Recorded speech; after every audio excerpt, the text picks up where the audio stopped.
Pizza marinara and margherita are the undisputed gold standard of Neapolitan pizza.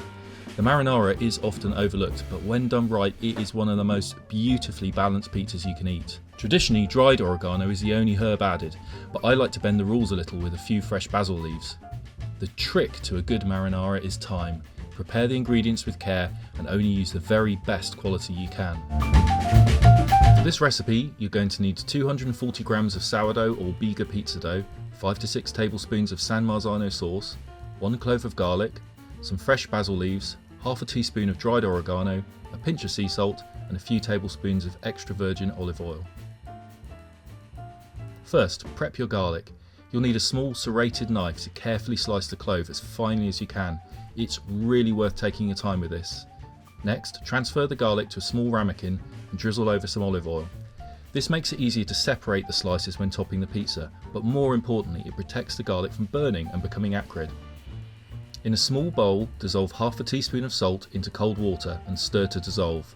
Carefully pinch about 8 nice basil leaves and submerge them in the salted water. This will season the leaves and keep them nice and fresh, and in a similar way to the oil, the water protects the leaves from scorching in the oven. The heat will generate steam, which in turn helps dissipate the essential oils from the basil over the surface of the pizza.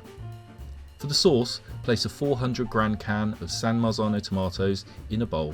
Add a generous pinch of flaked sea salt, then use your hands to break down the tomatoes until you have a rich and slightly chunky sauce.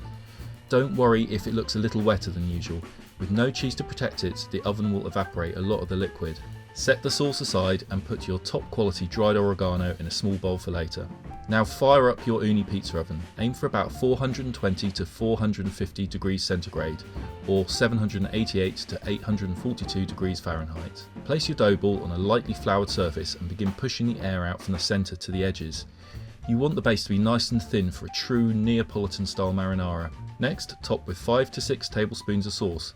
Be really generous, remember there's no cheese to weigh it down. Now sprinkle the garlic evenly over the sauce. Look how easy it is to separate those slices. Next, add the basil leaves. Give them a light shake to remove some of the water. They should be wet but not dripping. Crush the oregano in the palm of your hand to release the oils, then sprinkle it over the pizza. Try to concentrate mainly on the centre of the pizza. Finally, top with a generous swirl of extra virgin olive oil and a pinch of freshly ground black pepper if you fancy. Transfer the pizza to your lightly floured peel, then slide the pizza into your Ooni pizza oven. Cook for 1 to 2 minutes, making sure to turn regularly as it cooks. And there you have it, a picture-perfect Neapolitan-style marinara pizza. What this pizza lacks in toppings, it makes up for with intense flavour and high-quality ingredients. Thanks for watching. You can find me, Julian Guy, at Pizza is Lovely on Instagram. Don't forget to hit that subscribe button below for more amazing recipes from Ooni Pizza Ovens.